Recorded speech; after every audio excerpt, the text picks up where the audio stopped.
our series, Working Towards Right Relationship with Indigenous Peoples. It is tonight that we will be focusing on implementing the United Nations Declaration of the Rights of Indigenous Peoples with Sheryl Lightfoot and Jennifer Preston. But before we begin that, you may recall that last time I spoke that Pendle Hill is situated on the land within Lenapehoking, the traditional homeland of the Lenni Lenape people, the grandfathers, the elders, and one of the first of the tribes to experience contact and the devastation and destruction, the violence and death from contact with Europeans, both through disease and violence. And you will also remember that I mentioned to you that though there was a large diaspora of the Lenape people towards the west, the north into Canada, all the way west to Idaho and all the way south to Oklahoma and Texas as part of removal and just simply fleeing. But there were Lenape people who stayed behind within communities, and one of those is the Lenape Indian tribe of Delaware, and we are deeply honored and privileged to have with us the principal chief, elected chief of the Lenape Indian tribe of Delaware to open our evening this evening. It's my privilege and honor to introduce our friend, Chief Dennis J. Coker of the Lenape Indian tribe of Delaware for opening remarks. Chief Coker. Yes, thank you, John. I'm just absolutely honored to be a part of tonight's webinar. As you had mentioned, and first I'd like to acknowledge that we, as well as Pendle Hill, are still in the homeland of the Lenape. So I would urge all participants in tonight's webinar to look at the original people of their area, wherever they are. There are indigenous communities throughout the world, and make an effort to reach out to those communities, to honor them, investigate them, get to know them, because they are truly an amazing people. So, you know, I have been on this path of working with groups such as Pendle Hill and the Quakers towards right relationships. I've also looked pretty intensely at the UN Declaration of the Rights of Indigenous Peoples. And there are so many tools out there that we could use to aid us in making this relationship right. And I just am so excited that we have these guest speakers tonight that were going to inform us a little bit more about what we can do as we walk down this path. And I'm just ecstatic. So John, thank you for this invitation to be here tonight. And I am just excited. So I'll turn it back over to you. Thank you. Thank you, Chief Coker. Wanishi. Wanishi.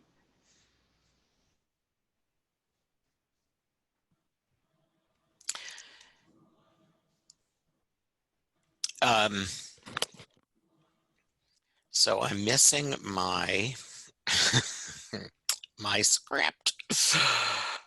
Let's,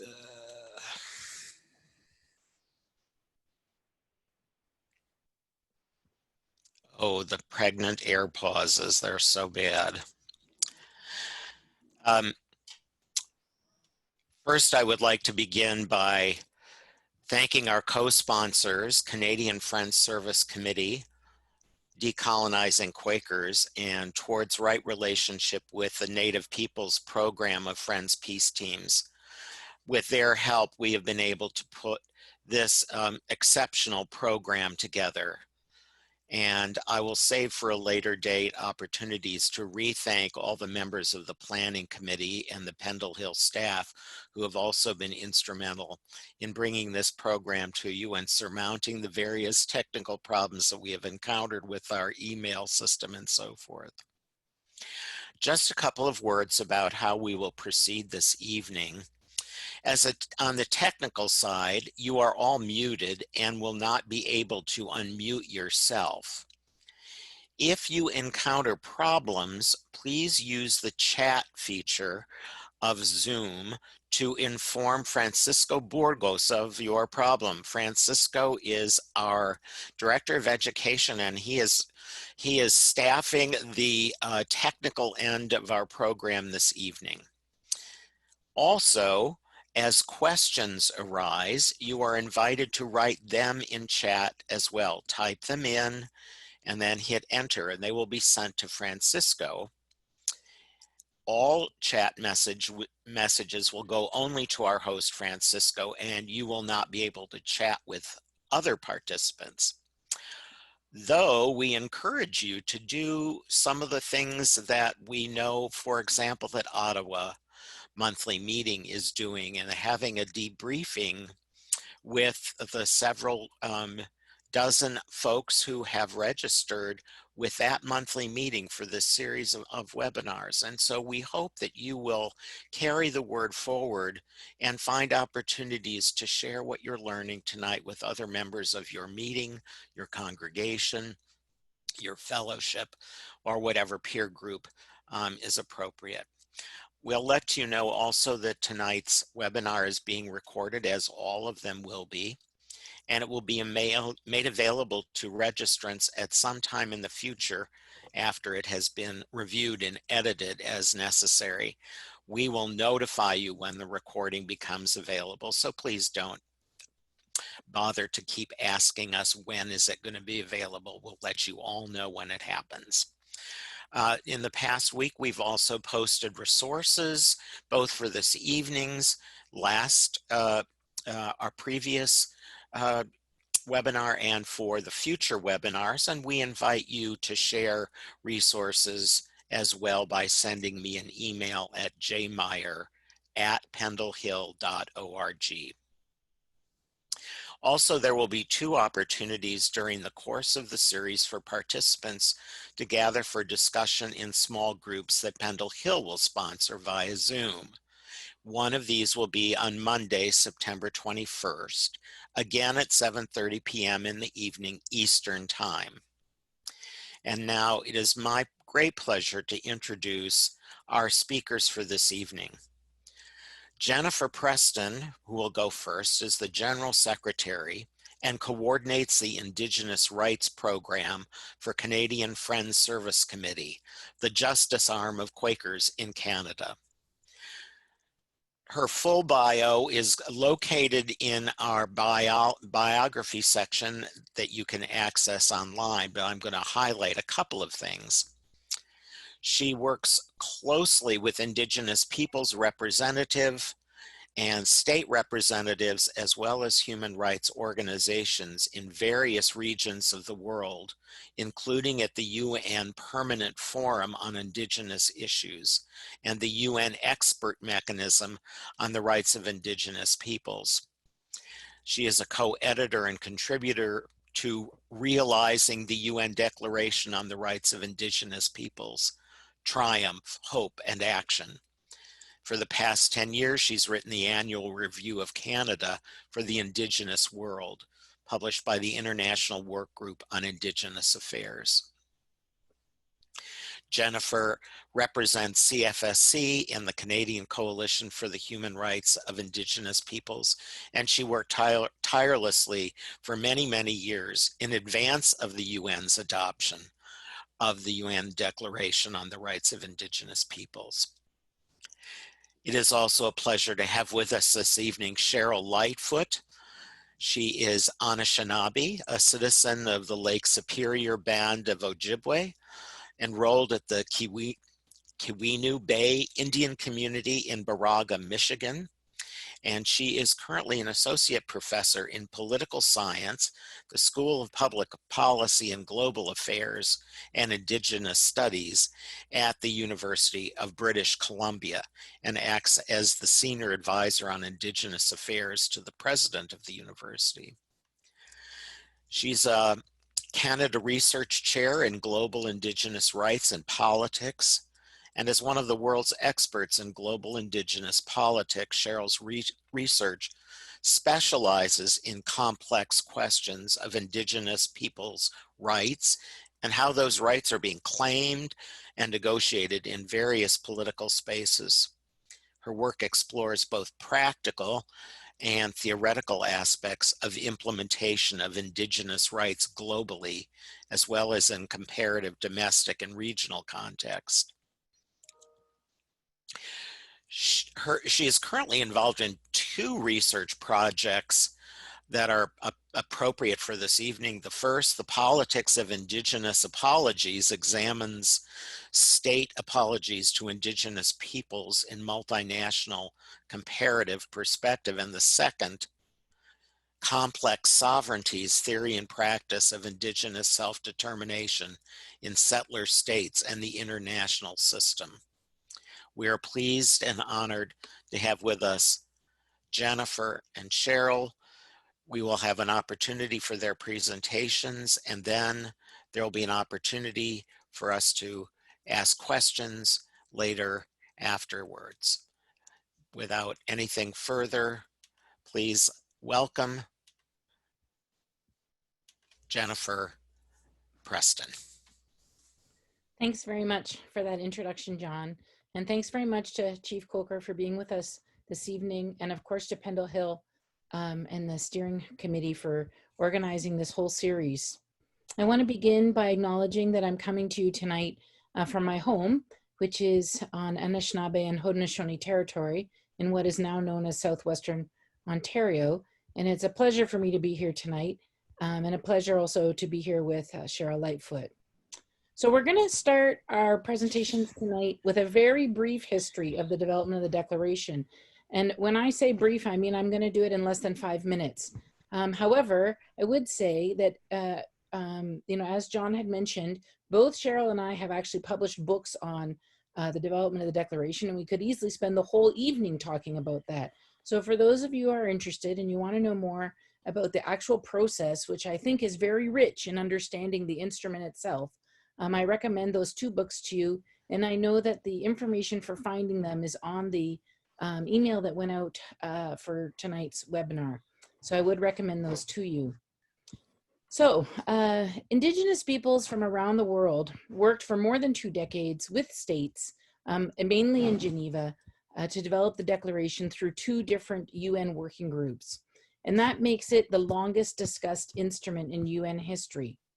A unique feature of this document. Another unique feature, which is more important, is that it was the first human rights instrument where the rights holders themselves were active participants in achieving the final text and in being part of the consensus. The UN prefers to do all of its work by consensus, and there was a point in that second working group in Geneva where the Indigenous representatives that were attending asserted that it was totally inappropriate for the states in the room to be negotiating Indigenous people's rights, while the Indigenous peoples were there simply as witnesses at the back of the room. The UN, in its core, in its essence, is a club of states, and it's mainly a closed club. And so Indigenous peoples literally blew the lid off that club, and they dealt with this after much negotiations by getting around the UN rules and making the working group informal. So if it was an informal meeting, they didn't have to follow UN procedural rules. And in that way, Indigenous peoples could have the same space and the same amount of voice as the member states in the room. That practice has not yet been repeated. And know that we're coming up to the 13th anniversary of the Declaration. That practice is also why it took more than 2 decades. And it is also why it is known as a compromise instrument. Indigenous peoples did not get everything they wanted in an instrument, and neither did state governments. And yet, at the end of the day, the Indigenous representatives involved agreed it was a text that they could support as the minimum standards. So without going into all of that history, on September the 13th, 2007, we had the final vote in the General Assembly in the UN Hall in New York. Many of you may have seen the photo of that day. We had 144 states vote in favor, 11 states abstained, which essentially doesn't mean anything, and 4 states voted against. And of course, 2 of those 4 were Canada and the United States, the other 2 being Australia and New Zealand.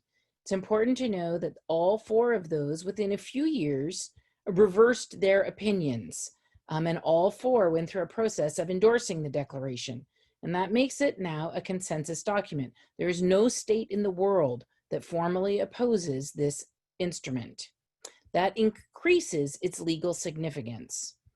And on top of that, in the years since its adoption, the declaration has been reaffirmed by the UN General Assembly by consensus 9 times. So it's important to know that the declaration was not about creating new rights. The declaration was affirming inherent or pre-existing rights. So Indigenous peoples' inherent rights that they hold because they are Indigenous peoples. And the declaration affirms those rights. It didn't create them.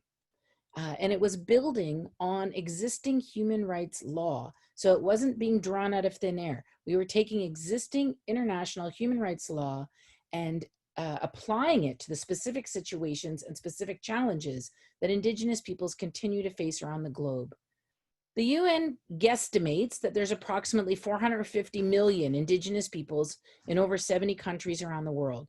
And it's widely understood that Indigenous peoples globally have suffered and continue to suffer dispossession of their lands and territories, marginalization, assimilation, colonization, discrimination, and globally are the most vulnerable to human rights violations. So it was clear that the declaration itself was an urgently needed addition to the international human rights system. It's a rich instrument. I hope people had a chance to read it before this evening's webinar. It affirms both collective and individual rights. So collective, the human rights that are held by the nation, as well as individual human rights, as well as state responsibilities to ensure that these rights are fulfilled. This includes, and not limited to, rights relating to language and culture, media, education, health, housing, spirituality, land, traditional knowledge, treaties, environment, development, and much more. Critically, the UN Declaration affirms Indigenous peoples' right of self-determination. And notably, states are required to establish effective mechanisms in conjunction with Indigenous peoples to resolve issues relating to lands, territories, and resources of which Indigenous peoples have been dispossessed. So I just want to say a quick word about Quaker involvement in the development of the Declaration for those that don't know. Friends were involved in the Declaration since the beginning of this work at the United Nations. And specifically, the work around the Declaration actually preceded those 2 working groups with some work in the mid-1970s and a conference that was held. American Friends Service Committee originally attended meetings in Geneva, supported by the Quaker UN offices. And then Canadian Friends Service Committee took over responsibility for the file, and that included getting minutes of support from the international Quaker body, Friends World Committee for Consultation. And I then participated in the working groups on behalf of Friends globally, not just on behalf of Friends in Canada. So this has been the bulk of my work for Friends for now close to 20 years. For the first few years of the work in Geneva, my main piece of responsibility was to build relationship within the Indigenous caucus. And part of the work that we did to support Indigenous peoples was creating space for Indigenous peoples and state representatives to come together for off-the-record discussions. And this is something that the Quaker UN offices do regularly on many topics. And we managed to hold many meetings at both Quaker houses, both in New York and Geneva, over many years. The reputation that Friends have from decades of UN work allowed us a particular access to member states. And I'll give you one example. During that second working group, I was approached by the African Indigenous Caucus And they said, could you arrange to get some African states to meet with us so we can have a conversation with them? So I said, all right. So we organized afternoon tea at Quaker House one day, and we invited representatives from African states and the African indigenous representatives.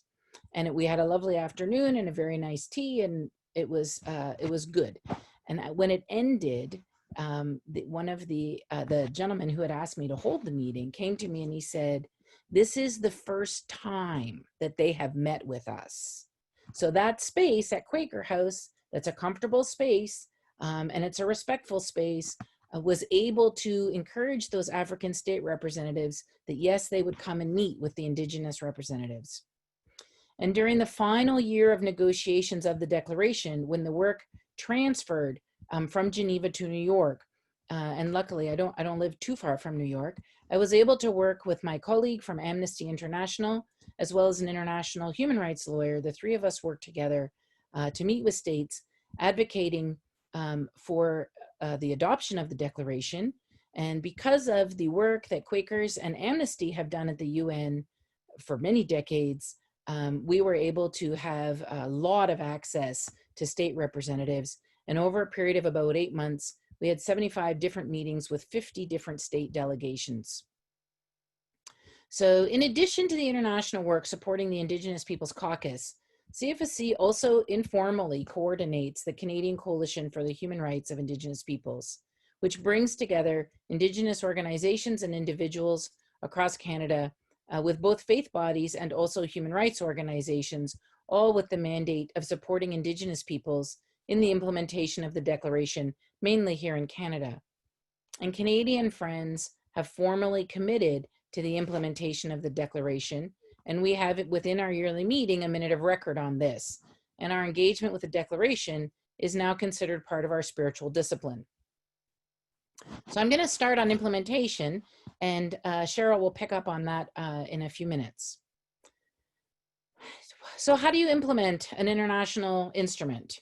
And implementation, you know, in some ways the work had, we did all of those 20 plus years, and then the work was just to begin. And what it means to implement it, the rights affirmed in the Declaration must become the status quo. They must be used so often and they become so familiar to everyone that they are accepted without question as the standards and the rights that we turn to in any particular situation. And I'm going to give you one small example, very current. So currently, because of the COVID pandemic, there was a particular situation. I don't know, for those of you who are familiar with geography, Haida Gwaii is off of the northern western coast of Canada. And they wanted the Haida people, who that's obviously their territory, did not want any people not from Haida Gwaii to be coming there because they obviously did not want the virus brought in.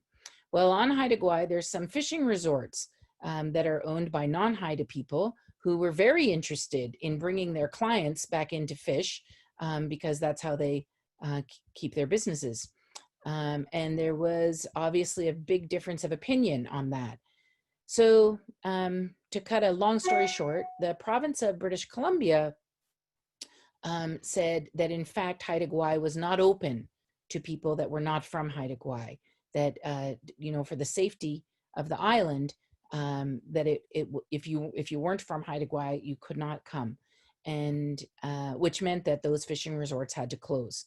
And when the province came down siding with the Haida on this, one of the ways the Haida responded to that was to say in the press, and this is the UN Declaration on the Rights of Indigenous Peoples in action. So I think that's a great example of how we're normalizing it and governments are using it. Indigenous peoples are obviously activating that implementation and governments are lining up with them. At the global level, we see that the United Nations is completely mainstreaming the UN Declaration through all of their areas of work. And then if we go from the global level down to the local level, what do we see at the local level? Some of you may have the little booklet version of the UN Declaration. Our coalition developed that and printed that within 6 months of the declaration being adopted. And to date, we've distributed about 500,000 copies of that booklet. For those of you in Canada, if you don't have copies, or if you would like copies for other communities that you interact with, you can contact the CFSC office to get them. And for those of you in the US, we will send them to you in the US, but the postage may be higher. There is an organization in the US that also has booklets, the International Indian Treaty Council. So you can also go on to the IITC's website, International Indian Treaty Council, to order booklets, and they also have it in Spanish. The Canadian version, we have it in French and English, and the US version is available in English and Spanish. But in addition to that, what's that really about? It's really about ongoing human rights education, and always the need for ongoing human rights education.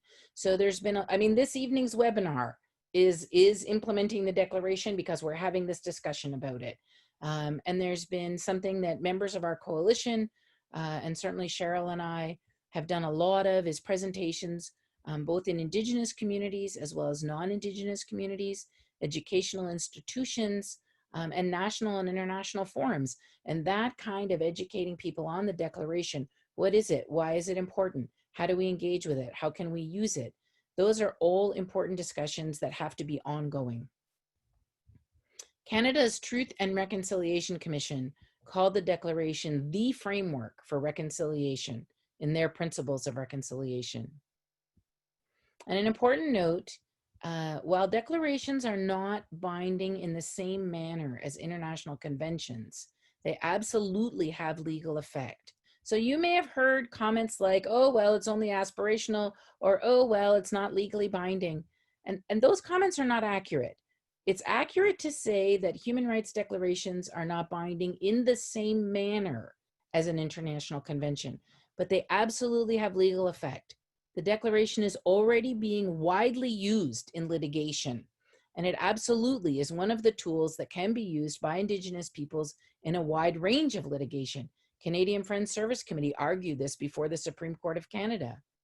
And I'll give you an example of litigation, a recent example of litigation in Canada, which is the case where the federal government was being sued for discriminating against Indigenous children that live in Indigenous communities, that the services available to Indigenous children were much less than services available to children in any other community in Canada.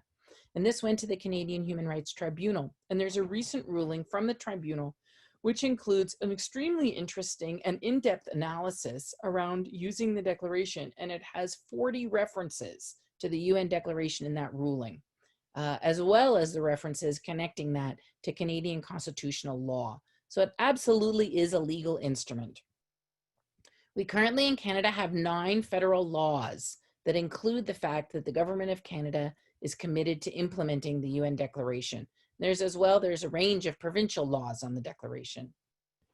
So Indigenous governments are also using the declaration in both policy and lawmaking, and obviously that's a huge part of implementation. And a couple of examples include the Cree Nation government in northern Quebec last year adopted the Cree language legislation, and they used the declaration in doing that. And the Musqueam Cree Nation in Alberta have adopted the declaration, and they use it in all of their governance and policy work. And countless First Nations in Canada, as well as Indigenous peoples around the world, are using the declaration in their negotiation with governments, as well as with third-party interests. So it's very, very active as a governance tool for Indigenous peoples. Currently in Canada, we're working really hard to secure federal legislation to create a legal framework, a legislative framework around implementing the declaration, which will include the commitment to a national action plan. And we've been working on this for several years. I know some of you will be familiar with this story. It's an ongoing one. And we really need this government, federal legislation, precisely because Indigenous people's human rights have been violated for so long, and the violations continue, as we all know. And the status quo is clearly not working, and it's clearly not acceptable. So CFSC has been very active, and the Canadian Coalition has been very active in supporting this work around federal legislation. And we've been working with other national faith houses in Canada, as well as with the Coalition with our Indigenous partners. The Coalition works really hard to promote the declaration within Canada, as well as internationally at UN forums, doing things like public statements, and hosting symposiums on a particular thematic, publishing resources, engaging an ongoing engagement with government officials to hold governments to account. And I think that it's very fair to say that the long-term work of this coalition has absolutely contributed to the positive developments within the Canadian federal government, going from opposing the declaration to going to making a standing commitment to having federal legislation around the implementation of the declaration. And last year, the Government of Canada did adopt the Indigenous languages legislation as well as child welfare legislation. And both of those are pieces of legislation that include the commitment to the UN Declaration. So now we're just getting to the end of my time, and I wanted to share with you a quote from Victoria Talley-Corpez, who's the former UN Special Rapporteur on the Rights of Indigenous Peoples. She's also the former chair of the UN Permanent Forum on Indigenous Issues. And Vicky said this in 2008, so 12 years ago, and it is just as relevant today. She said, "The Declaration is an important instrument for Indigenous peoples for their liberation from discrimination and oppression. Its implementation, however, will be an uphill struggle." Edmund Burke's exhortation that the price of freedom is eternal vigilance very much applies to us, Indigenous peoples, and to our supporters. Indeed, the price for our assertion to be recognized as distinct peoples and to have our rights, as contained in the UN Declaration on the Rights of Indigenous Peoples, protected, respected, and fulfilled, is eternal vigilance. So, faith bodies have been actively championing the Declaration as well as the legislation. And why is this? Because, of course, as people of faith, we are committed to peace and justice, and we recognize the injustice that we have been a part of, and we're committed to change. We are committed to the deconstruction of the power structures that have and continue to oppress Indigenous peoples. Now I'm going to give it over to Sheryl.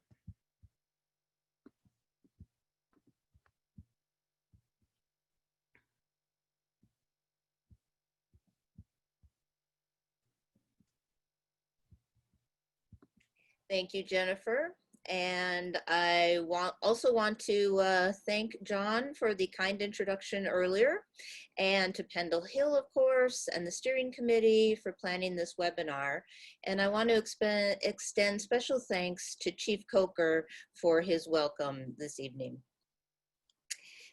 While Indigenous peoples in many countries around the world have been on the front lines recently in the fight against COVID, we're also seeing around the world tremendous strength and resilience amongst Indigenous peoples when they take matters into their own hands and protect their people and communities in the ways that they deem to be in their own best interest.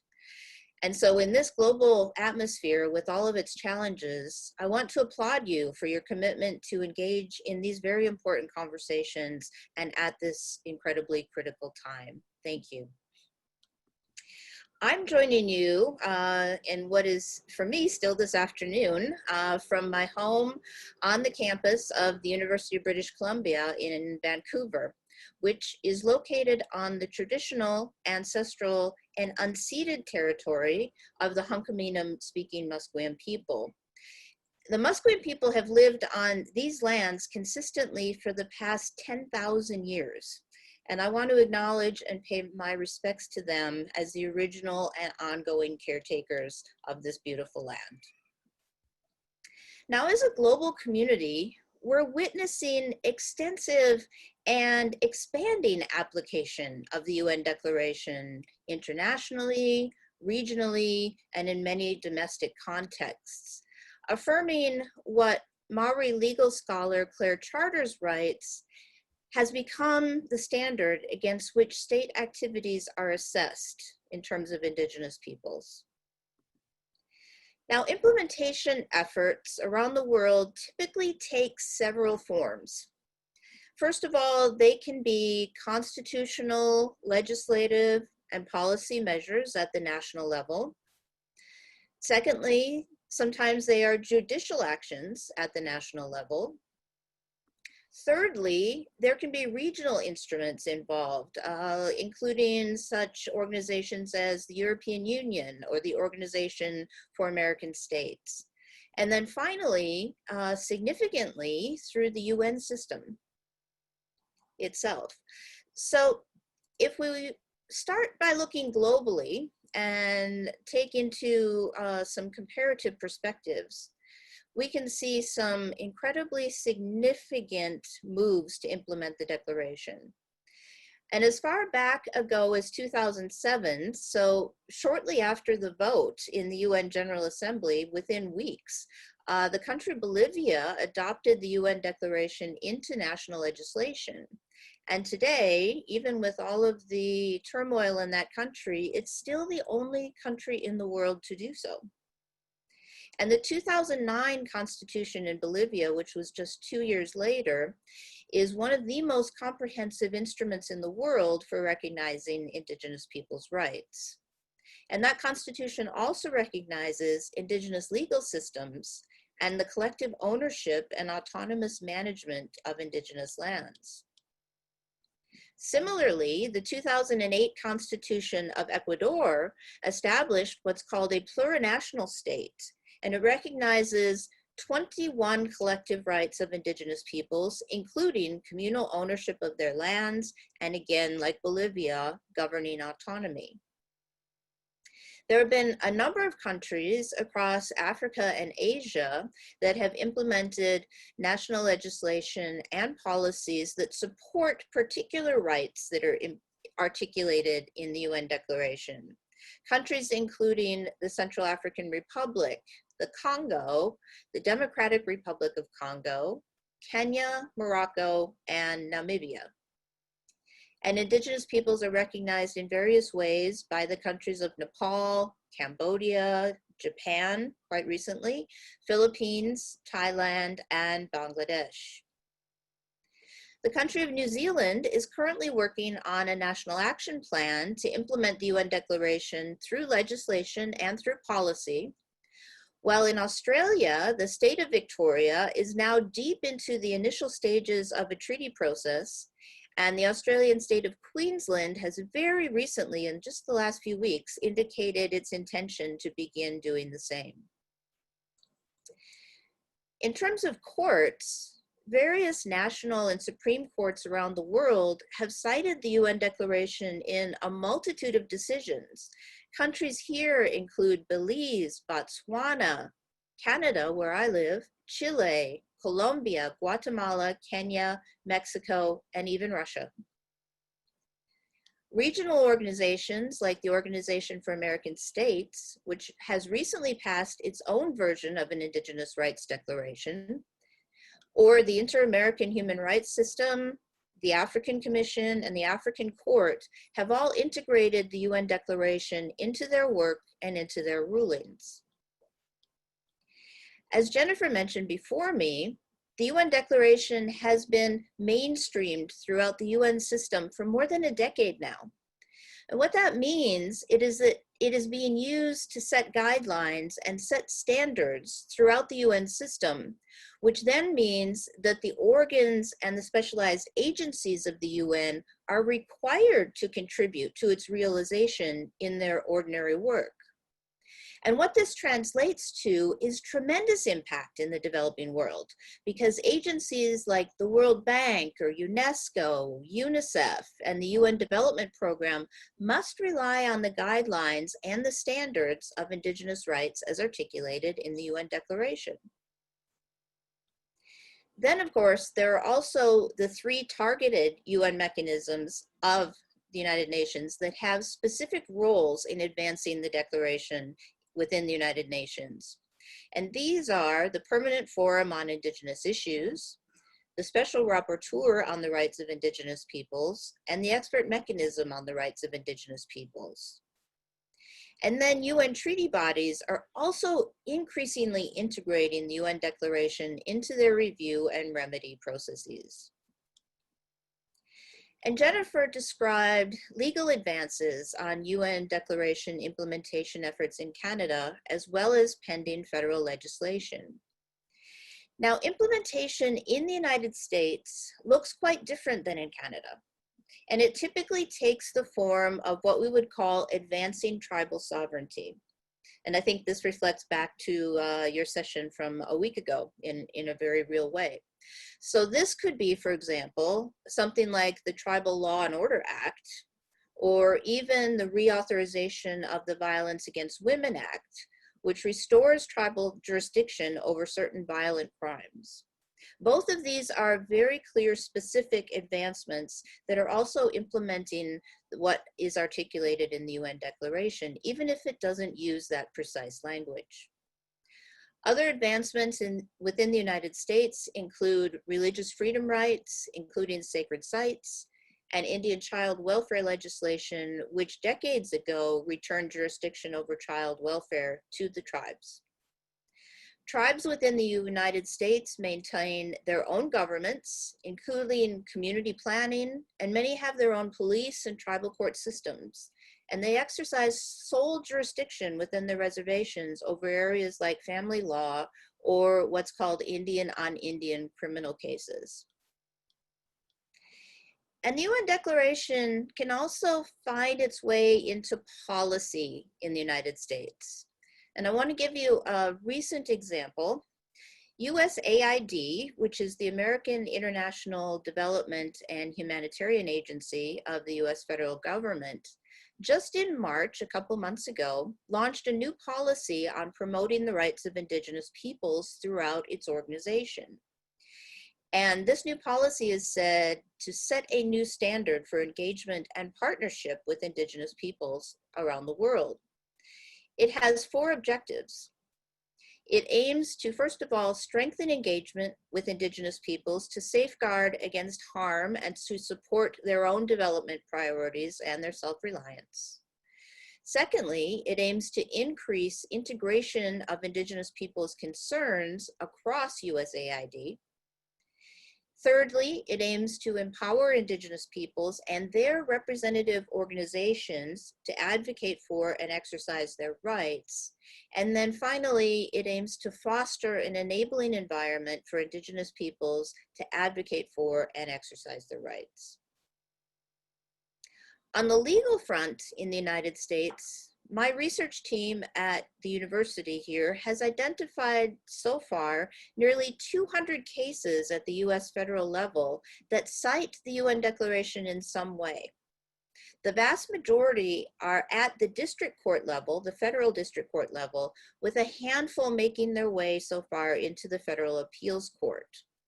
There is not yet a Supreme Court case that directly cites the UN Declaration, but I think that's only a matter of time as it makes its way through the court systems.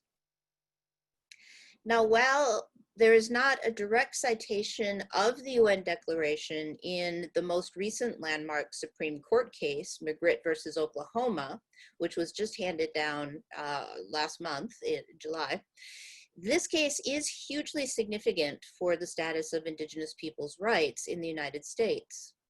This decision, which was 5-4, and technically over the question of jurisdiction in major crimes, ruled that half of the land in the state of Oklahoma remains in reservation status. As stated in the majority opinion, we are asked to decide whether the land these treaties promised remains an Indian reservation for purposes of federal criminal law. Because Congress has not said otherwise, we hold the government to its word. And that decision affirmed tribal jurisdiction and treaties in a way that we have not seen for decades in the US Supreme Court. So coming back to Canada now, I'd like to highlight a few more examples of implementation efforts in action on the ground. In British Columbia, where I currently live and work, the provincial government passed the Declaration on the Rights of Indigenous Peoples Act in November of last year. And in doing so, became the first jurisdiction in the English-speaking world to do so. This piece of legislation, which was very importantly co-developed with First Nations, with the First Nations Leadership Council within the province, sets out a process to align British Columbia's laws with the UN Declaration. And it does this in a couple of ways. First, it mandates that the provincial government bring its laws into harmony with the UN Declaration over time, beginning with a widespread review of existing laws and policies. It then requires an action plan to achieve alignment, again over time. Third, it requires annual reporting to the provincial legislature on progress. The very first annual report was released already last month. Fourth, it provides a framework for joint decision-making between Indigenous governments and the province on matters of mutual concern.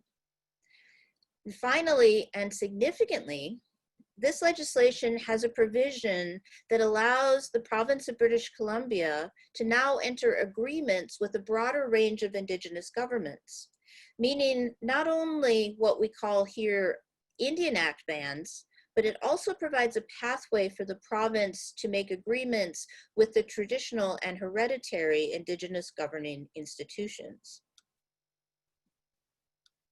Now, at the University of British Columbia, where I am on faculty and am serving in a leadership position on Indigenous affairs, we are pushing our societal obligation even further to implement the UN Declaration at the university level.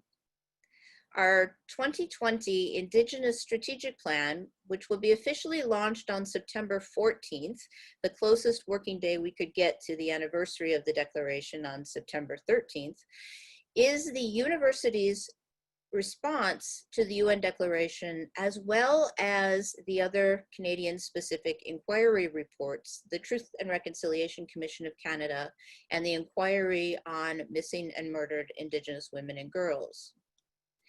This plan commits the university over the next 1 to 2 decades to 8 larger goals and 43 specific action items that chart a powerful path to what we hope will be a transformed university. And while I was the lead, the plan was actually made by the university community itself and our partners. And it was developed through a very grounded, collaborative, and consultative process that adheres to the Indigenous model of governance and to international human rights law, especially the UN Declaration. More than 2,500 individuals across our campus participated in its development, including both Indigenous and non-Indigenous faculty, staff, students, alumni, and our Indigenous community partners. And together they provided more than 15,000 specific ideas, opinions, and comments which structured the plan. And then the analysis and final writing of the plan was completed by my team. For many Indigenous students, faculty, and staff on our campus, colonialism here is a daily reality. And one need not look very far to see the premium value that has been placed in the university's entire existence on Eurocentric approaches to research, to teaching, and why so many Indigenous students, faculty, and staff do not see themselves reflected in the classroom or in their workplace. So this plan aims to better integrate Indigenous worldviews, traditions, governance, and social structures throughout campus life. And a core objective of this plan is to create broader responsibility at all levels of the university community to advance Indigenous peoples' human rights.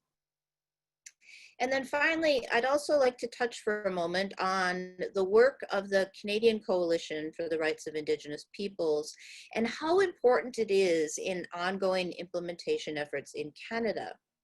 The coalition that Jennifer was also speaking about, as it is referred to for short, is a nonpartisan, non-hierarchical, leaderless, informal group of Indigenous peoples and human rights organizations and experts that collaborate on a routine basis to support the full implementation of the UN Declaration in Canadian government and civil society. And in the past couple of years, the coalition has begun partnering with some key academics as well, such as myself. And we're now together at the very early stages of building an international research partnership that brings together expert researchers into collaborative work with the coalition. And this partnership that we are building aims to pool our resources across universities and organizations so that we can conduct collaboratively some data collection, monitoring, and reporting on implementation progress throughout the world and get this information into the hands of Indigenous communities, organizations, and to leadership where it can be utilized and leveraged in individual, national, regional, and local contexts. And then this will enable us to collate and mobilize transnationally insights gathered in local or domestic contexts in order to share our implementation efforts, practices, and just as importantly, our learnings with one another from around the world. So I hope that gives you a sense of big picture down to local level. And I'm going to stop there because that still leaves us plenty of time for some questions and discussion.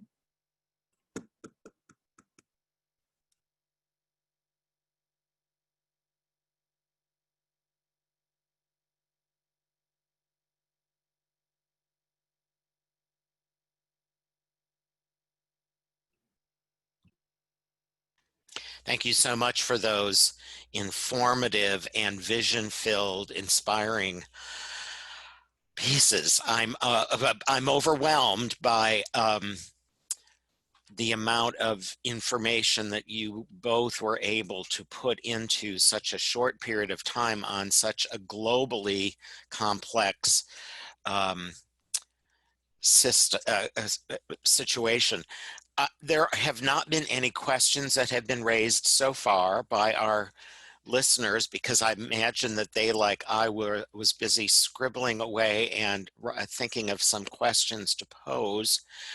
The first one I would raise, and first of all, let me invite friends to pose questions to Francisco, who will then transmit them to me. But of course, I'll take the first one. And my question is, you've mentioned, both of you talked heavily about the Canadian coalition as performing a very important work between faith groups and Indigenous persons and non-Indigenous persons to implement this within Canada. My question is there anything similar that you are aware of that would be similar to that in the United States? Or an organization of comparable weight and activity? Either one.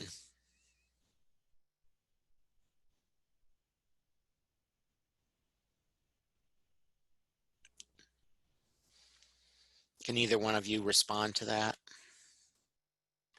Go ahead, Jennifer. Myself. Hi. Yes. Actually, interesting question. Some of our colleagues that we work with on the international level that are based out of the United States have often commented to us that they wish they had something similar because they see how effective it is in working in that type of coalition. And so if my Indigenous colleagues that are active at the international level are telling me that they don't have it, I'm gonna take their word for that. I do think that one of the reasons, I think there's various reasons for that, and one of them is pure size and geography, and numbers of people and numbers of organizations. And I think that we were very fortunate in that during the development of the Declaration, Canada was played a varying role depending on different circumstances, including changes in leadership in our country. But there was a particular point in time when many of us who were doing this work, we came together as a group because we really felt that collectively we were going to achieve more than individually working in our spaces. And so when we started to come together, it was very powerful, and it was much harder for the federal government to be silencing this coalition, as opposed to you know, oh, we have the Quakers over here and we have the Grand Council of the Cree over there, and, you know, the Assembly of First Nations is over here. When we were all together as a cohesive unit, it made a huge difference and impact. Thank you. Both the US and the Canadian Supreme Court have refused to require consent from Native peoples for matters that affect them. Yet the United Nations Declaration recognizes free, prior, and informed consent as fundamental. Doesn't this mean that the US and Canada are acting illegally? This is a great question. You can't do Wish I had thought of it. Yeah. You can't do a presentation on the Declaration without people talking about consent. And I would like to say, before I answer the question, I would also like to say, which is a little bit concerning, because as I said, the Declaration is so rich. There's so much in the Declaration, and consent absolutely is a lightning rod. However, that being said, for a couple of pieces of clarification, yes, both governments need to get their house in order in terms of their positions on consent. But secondly, we actually have Supreme Court jurisprudence in Canada that recognizes consent. Most justice lawyers that work for governments in Canada will try to pretend they don't know that, but we do. And so it is particularly egregious in Canada when governments try to pretend that consent is not the standard, because we already do have Supreme Court jurisprudence on that, going back to both the Delgamuukw decision and also the Haida Nation decision. And furthermore, it was really affirmed in the Chilcotin Nation case, which CFSC was an intervener in that case. And we intervened specifically on the point of using international law. And in that case, the Supreme Court used consent in their decision around that title case. So we do have it in our jurisprudence, but governments are still really resisting that point. I agree with that 100%. We've seen peeks at the potential future in some of these cases as they've come out, more so in Canada than in the United States so far. But again, we haven't seen a UN declaration case yet at the Supreme Court level in the US. So this is something that potentially will come. And it's important to remember that each of these countries do cite one another's decisions as well as a common law country, and they also will cite Australian and Canadian cases. So if we can get strong case through the High Court in any of these countries, that will likely lead others to follow. And I think it's worth noting and pointing out that some of the caution that we have seen out of the judiciary on the question of free, prior, and informed consent is actually based on misuse of terminology or a misunderstanding. So often free, prior, and informed consent is framed as a veto right that Indigenous peoples would have that other people don't have. And that's a completely inaccurate way to think about consent. Consent for Indigenous peoples is as simple and straightforward as it is for non-Indigenous peoples in a liberal democratic society. Surely everyone sooner or later in their life has signed a consent form, maybe for a surgery or for a child to attend a field trip. We're very familiar and we're very comfortable with the idea that adults can give consent. The question before the courts now is, do Indigenous peoples have the same right to say yes and no to projects that non-Indigenous peoples have? And at the moment, the courts often fail to recognize that the veto right is actually being held by state governments, who have the right to overrule what Indigenous peoples are saying. If they say no to a project or yes to a project, right now the governments are retaining veto rights to completely disregard what the Indigenous peoples have said. The UN Declaration aims to correct that injustice and give an equal right to an Indigenous people to say yes, no, or yes with some conditions. It's very easily understood when you put it in a personal way, or in a way that a state or a province or a city could say yes or no to a project that is coming its way as well. I think one of the questions that might arise is, and when I was reading the UN Declaration, I had the same question. We're more familiar with individual rights as inherent, and yet the Declaration recognizes group rights of a people that stem from a history in human rights law for sure. But I'm wondering, one of the questions that was asked is,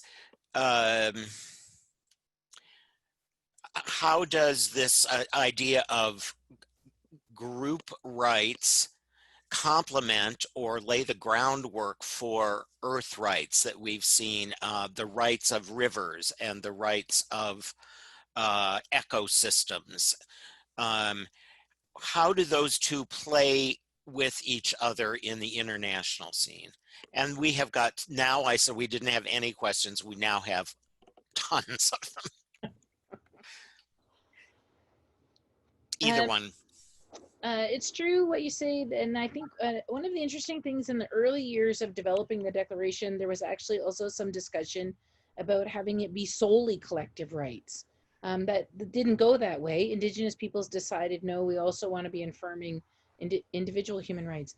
But this certainly was the first exercise in international law where there was so much emphasis. I mean, obviously, it's not the first time that collective rights were being recognized, but so much emphasis being put on the rights of the people, you know, the rights of the individual nation.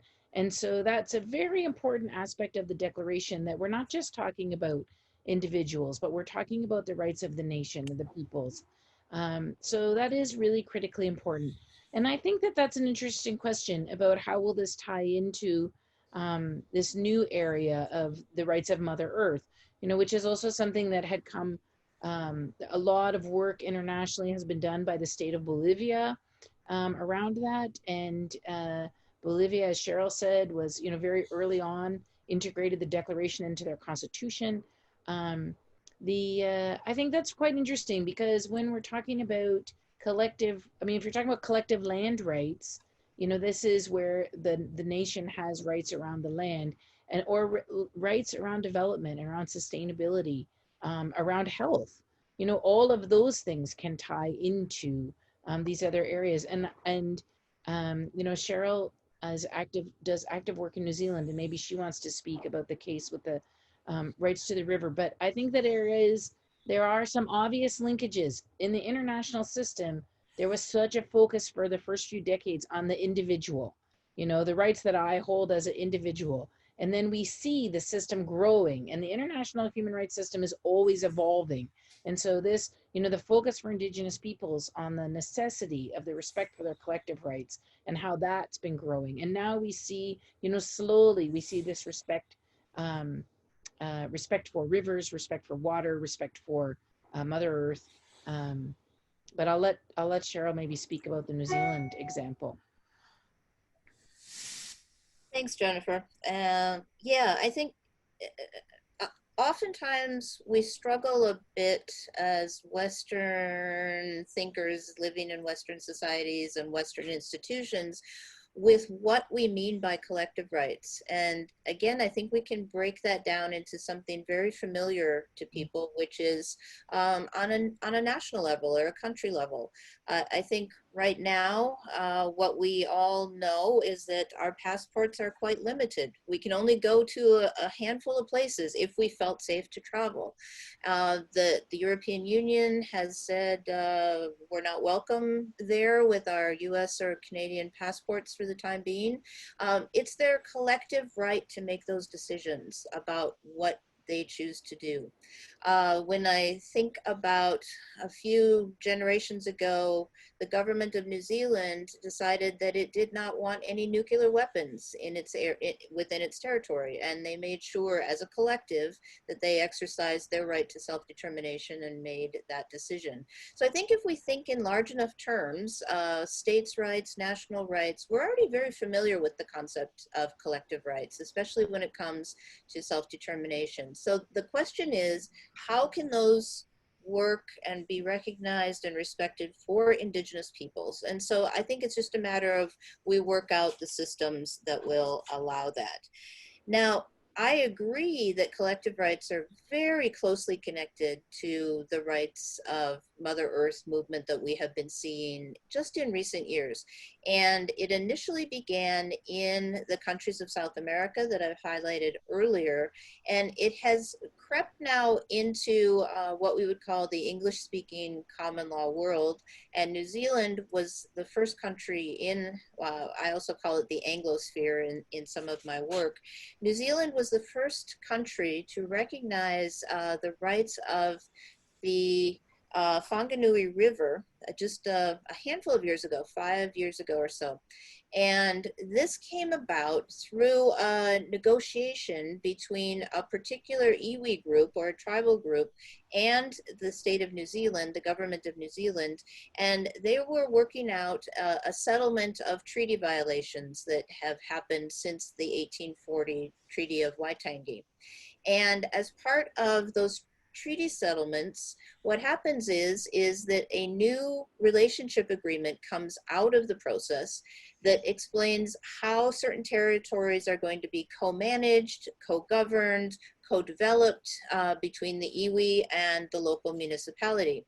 And in this particular case, the iwi that was negotiating felt that that river was so important to them as a people, that they were inseparable from that river, that they wanted the river to be part of that new relationship. And what they wanted was equal say in what was going to happen to that river. And so within the treaty settlement, there's a co-governance arrangement now over the river. So the river has a panel of guardians in a trust, and the local municipality may not do anything to the river without the iwi's consent, and vice versa. So everyone becomes responsible for the river. And what they said was, we are now recognizing the rights of the river. And then it was replicated again just a couple years later in a similar treaty negotiation over Mount Taranaki down in the southwestern part of the North Island. So I think we will see more and more of this come into our legal systems and our political systems. Thank you. Speaking of the Anglosphere, it appears that the 4 nations who voted against this were all members of the Anglosphere, who initially opposed the declaration. Several questions were raised by people wondering what were the reasons that were advanced by those nations for not endorsing the agreement. And how did that change, and what changed, particularly related to Canada and the US in this context, although we know New Zealand and Australia also were later endorsers? Yeah, actually, New Zealand and Australia were before Canada and the US. Right. It's a good question. And then when we do a presentation with a longer version of the history, I talk about that, because why did they originally oppose? Well, politics. And I mean, honestly, and I think they can give any particular excuse they would like to give. There was obviously the 4 states were talking amongst themselves. There was lots of discussion about, I mean, those of us that were really close to, I mean, I spent all of that time with member states before that vote. There was some discussion about the US didn't really care. They might abstain. Canada really wanted them to vote against it. You know, why did Canada want to vote against it? Well, that's really an easy one. We had a change of government in Canada a few months before the work on the declaration was completed. We had a new government come into power, and I can tell you, because I was active on that file, that the new government did not want to get briefed by its own officials who had spent decades working on this file. They wanted to say, absolutely not, we are not interested in Indigenous people's rights. So that's political ideology. In terms of governments changing their positions, so the Australia, New Zealand, and the US all had changes of power of government, and then that followed that they endorsed the declaration. Not so for Canada. It was the administration that voted against it was also the one that changed their position. Why did they do that? Well, because Barack Obama had just been elected in the United States, and it was very clear that the United States was planning on reversing its position. New Zealand and Australia had already done so. Well, Canada decided it did not want to be the lone state in the world that was opposing Indigenous peoples' human rights. So on a Friday afternoon at 3 o'clock, they posted a press release to their website, which is the best way to kill a news story, saying, oh yeah, well, we've changed our minds, we endorse the declaration. I mean, that's not what they said, but you get my point. So that government, however, was not interested in engaging with the declaration. We did have to have a change of government before we actually saw any change in policy on the interaction with the declaration. It is a little worrisome. I mean, this is politics. That's it. That when you have a change of administration, things can change so dramatically, or a state can decide, oh, maybe it's not so scary after all, or Chicken Little, the sky is not falling. But I think that for those 4 states, they tried to use some reasoning around that they were, the FPIC provisions was one of them. They were concerned about land, et cetera, et cetera. But I really do think that all of those are ideological responses. They didn't, if anyone, I mean, international human rights lawyers can give them an analysis of how you use declarations, what's in this declaration, how your state is going to use it, what it means in domestic law, what it means in international law. It is not going to upend your constitution. That is not what human rights declarations do. So, this really was a case of politics, and thankfully, it was 2010 when that, so it was only 3 years after the adoption when we reached a point where all 4 states had reversed their positions. And I'll just add on to that quickly. There is a chapter in the book that I wrote that Jennifer mentioned early on, Global Indigenous Politics, that analyzes the statements of those 4 countries when they voted no, because they each made a statement on the floor of the General Assembly about why they voted no. And then I analyzed those statements with the statements when they voted to support or endorse. And the footnotes, caveats, and exclusions in both cases are precisely identical. There was no change in their position one way or the other. It was simply a political move of, well, we voted no, but now we support, now we endorse. So I think it might be on other people's minds as well. So if that was a change of administration, we certainly have an administration who has not seemed to be particularly favorable to immigrant rights or minorities generally in the United States. One wonders if that might be something as easily abrogated as, say, walking away from the Paris peace or from the Paris Accords. Is that just as easily done to switch now that it's been endorsed? Yes and no. On the one hand, what the executive does and the tone it sets does have some impact on federal Indian policy in the U.S., but it's not the only factor. There is also a tremendous body of policy and legal work in the U.S. that guides the pathway. So that has both a good and a bad side. So on the upside, it means that a very unfriendly executive can't do huge amounts of harm in their short time in office to this larger pool of law and policy. But it also means that someone who is in favor of moving things along is also constrained by that very conservative set of laws and policies. So like anything, it moves slowly. It advances usually one case at a time. And sometimes it's 2 steps forward and 3 steps back in terms of legal decisions in the United States. But generally speaking, like I say, the good news is, unlike in Canada, where you have a parliamentary system, so whoever is in power has a tremendous amount of power over policy. It's more sticky and conservative in the US, for good and for bad. Thank you. I think it's important for us to turn to a question about what we can do for implementation. We have a series of questions that I would address to both of you. Is it still relevant and useful for congregations and denominations and meetings and yearly meetings to renounce the doctrine of discovery, or is that no longer helpful? And what can regional yearly meetings do, such as Midwest Northern yearly meeting or Intermountain yearly meeting, do to operationalize the UN declaration in monthly meetings locally? I think the big question that is in that is, what is it most useful for us to do as citizens of our country and having our impact perhaps most at the local level to do our bit to contribute to a wider implementation of the standards set forth in the Declaration? Yeah, and to answer the question about the doctrine of discovery, absolutely.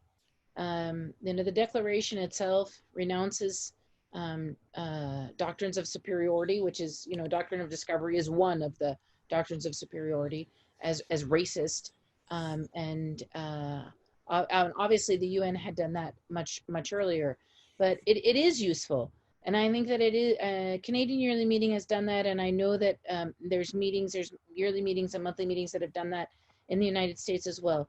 And it is totally useful. And I think on several levels. And one of them is it also the educational work that you can be doing within your own, whether it's at a monthly meeting level or a yearly meeting level, around understanding what is the doctrine of discovery. And what are not just its historical impacts, but what are the current impacts? This is really important dialogue for everyone to be having. And, I think it's really important for us all to understand, those of us who are settlers, or our ancestors are settlers in this land that is now called North America. We all benefited from the dispossession of Indigenous peoples. We all benefited from the doctrine of discovery. And part of our responsibility as individuals is to acknowledge that history and then engage with, and then what am I doing to make sure that we are going forward into a better future? And I mean, I think that we believe that certainly what we are advocating for is that what does that look like is the implementation of the UN Declaration. Okay, so then how do individuals engage with the UN Declaration? First thing is read it. If you haven't read it, read it. When you read it, look for yourself. Find the space in the Declaration that speaks to you, whether it's articles about health, or perhaps it's about education, perhaps it's about security. Find something that touches on your life. And then it helps to make that, I think, to make that more real to you.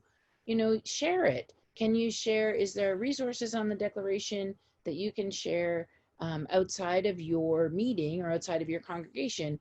Perhaps if you work in the field of education, or you work, I've done so many presentations to interesting audiences of, say municipalities or health boards, universities, because they want to understand more of, and where do we connect? So I think that this is the thing. Where are you working in your life? What are you doing in your life? Where's the place that you can connect?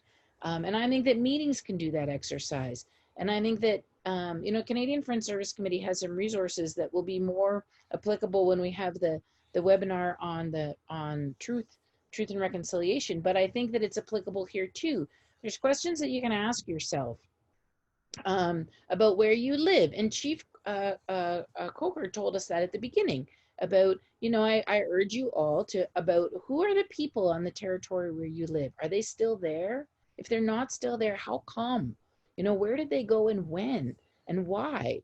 And how did, you know, what is that history? And then and then you can take that to the next level. Like, it's not about, we expect everybody to go off and get a law degree and start arguing before the Supreme Court of Canada. But there's little steps that we can all take as individuals. And I think one of the pieces, you know, one of the things, we've talked a lot about political implementation and we've talked a lot about legal implementation, but there's also what I would call social implementation. And that's when each of us is individually engaging in different ways. And, you know, maybe that's about writing to our representatives, whether they be local, state, provincial, federal, and you know, you can do that as an individual, you can do that as a meeting or as a congregation. You know, we support the UN Declaration. Faith people came out in numbers for legislation in Canada. Last year, we were very close to having the legislation passed, and the Canadian Senate was flooded with messages coming from churches and meetings saying, we as Canadians, we want this. We are non-Indigenous Canadians and we want this. And that's really important for governments to hear. When I was very early in this work, I had a Canadian official say to me, you know, that's a piece of it. If governments think that this is only of interest to Indigenous peoples, they are less interested. If they start thinking, oh, this is important to all kinds of people, they are more interested. They are particularly interested if it's important to all kinds of voters. So absolutely. And I think, you know, it can be as simple as sending a letter. It can be as simple as, if you see, say, a newspaper article that you know is, whether it's racist or just wrong, or perpetuating stereotypes, you can write a letter to the editor. You know, people really need to check out the UN Declaration on the Rights of Indigenous Peoples, where it clearly states that, you know, and include a provision, a relevant provision. I think helping to make it be part of the standard of everyone's reality when they're engaging with these issues is something that we can all do. And let me just, I know we're ticking the clock down, but I just want to make a couple quick points to back up what Jennifer was saying as well, particularly in the US context. The doctrine of discovery, it's important to understand, is still law in the United States. And it was cited by the US Supreme Court as recently as 2005 in the Sheryl decision involving the Oneida Nation of New York, explicitly cited the doctrine of discovery in a Supreme Court case. Also important to note, for global consideration, is so far the Vatican has not renounced the doctrine of discovery. And the Vatican is still one of the largest wealth holders and landholders of Indigenous peoples' property around the world. And I would like to think that the same tactic that ultimately worked against Canada, didn't want to be the last one standing, could potentially work against the Vatican as well. If they're the only faith institution left that's still clinging to the doctrine of discovery, I think that will be a very difficult position for them to maintain. In terms of bringing the declaration down into social implementation, like Jennifer was saying, I'd like to just point out what we've been doing here at my university for the past year, which is bringing the declaration into a university space and trying to figure out what it means. And that was crucially important and path-breaking because no other university has done that yet. This was something brand new, and that's why we needed to ask everyone, what would that mean in practice? So while implementation is often thought of as happening in the courts or in the state capitals or in national capitals, we decided to take all of those 46 articles and think about what could we do in a university setting to make these things a reality. And ultimately, what we came down to is all of the 46 articles in the Declaration are about relationships and how to set relationships right. So how can we interpret them as a university so that we get our relationships right with students, with faculty, with staff, and also the peoples around us on whose territory we sit, and also other Indigenous peoples, whether they're across Canada or in other countries. How can we as a university get our relationships right? And so that's what we have done in designing a plan that aims to operationalize the UN Declaration in this specific context.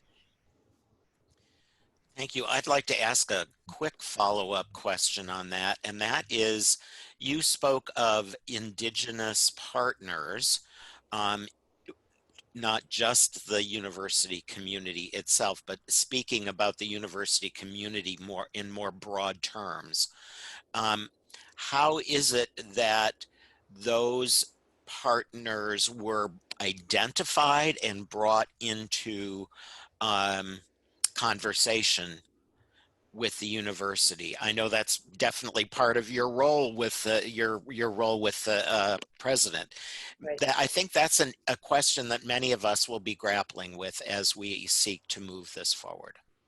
Well, our closest partners, and we have formal memoranda of understanding and affiliation with both of them, are the peoples on whose lands our two campuses sit. So here in Vancouver, the Point Grey campus, it's the Musqueam people. At our other campus in the Okanagan Valley, it's the Okanagan Nation Alliance. So we have formal agreements with those. They're our closest partners.